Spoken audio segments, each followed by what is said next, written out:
Listen, the other day I was in that stairwell at my house crying. Like I held onto the banister and I just like heave cried. It was a grief wave out of nowhere that just kind of hit me. And my father has now been transitioned into eternity for 10 years. And when I say that thing hit me like as recent as Saturday, that's what I mean.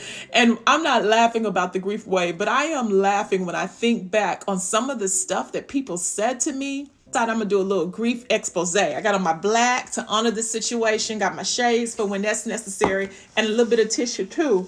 And so here we go. Number one, shake it off statements are an absolute no. Like you need to just shake it off and maybe get outside, go get some sun, go get some ice cream. There is no trivial excursion that can be suggested that causes grief to be shook off. Like seriously though, what they doing at Ed? What they shaking off grief with ice cream? What flavor? Grief doesn't need to be shook off. Grief needs to be seen. Number two, them placating phrases. They're in a better place. We all have to die someday.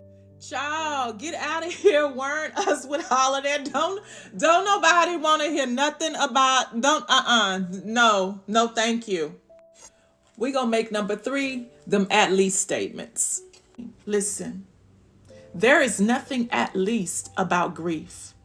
Grief does the absolute most. Let me put my shades.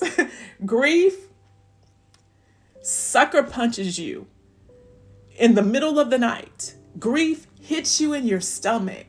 Grief weighs heavy on your atmosphere. Grief creeps into your memories and have you daydreaming about a person and thinking about a person. Like there is nothing at least about grief. At least statements are not comfort.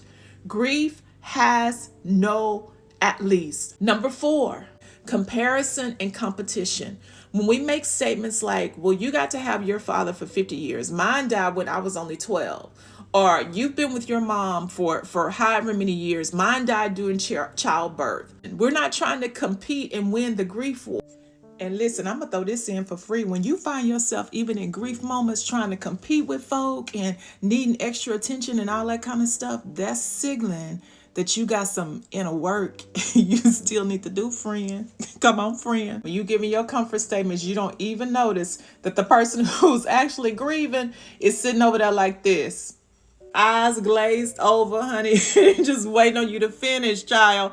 That's called number five, hijacking grief moments. But hijacking becomes a space when you're talking more about you and what you went through than being present for what they're currently going through. Even in our disposition, I'll always remember when a good friend told me, Gina, fix your face.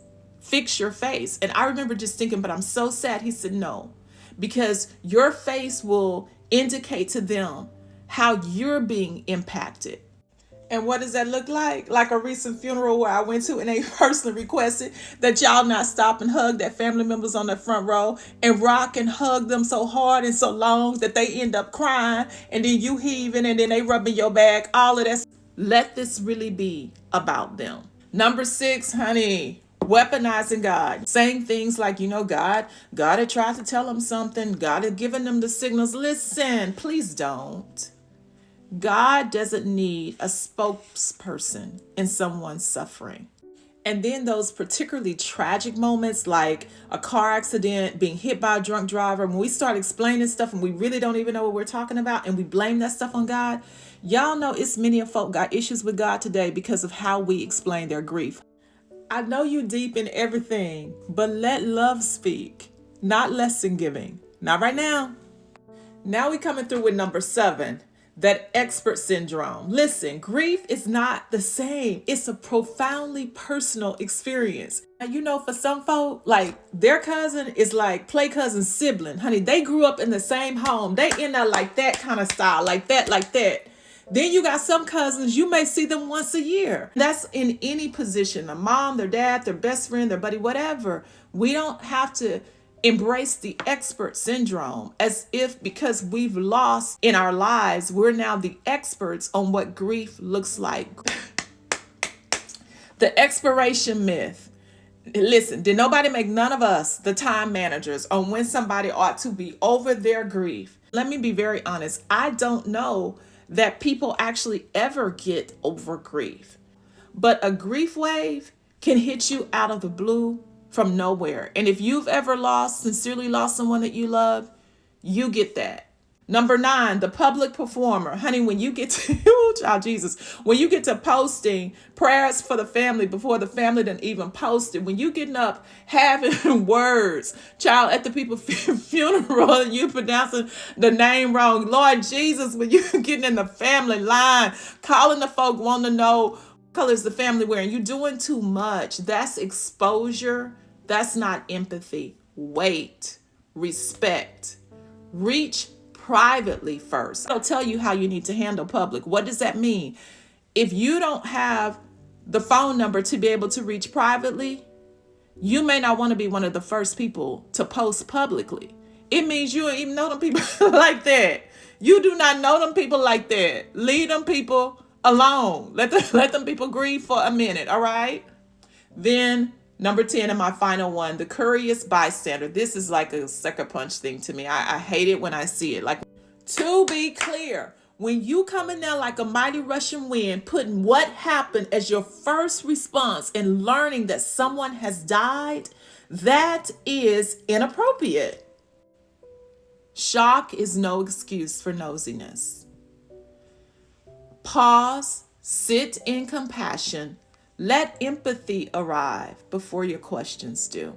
As I wrap up, I think about, again, my own father and things that just stood out for me from that day. I remember the first person that I called, and his response was simply, I got you.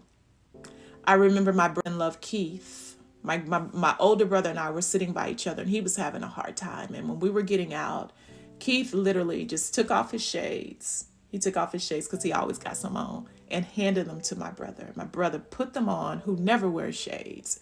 And I remember that gesture with so much kindness.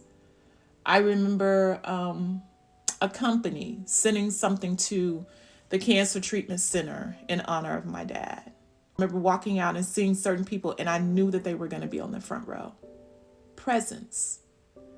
That's what people need long after the casket closes. And that's what I got on grief, y'all.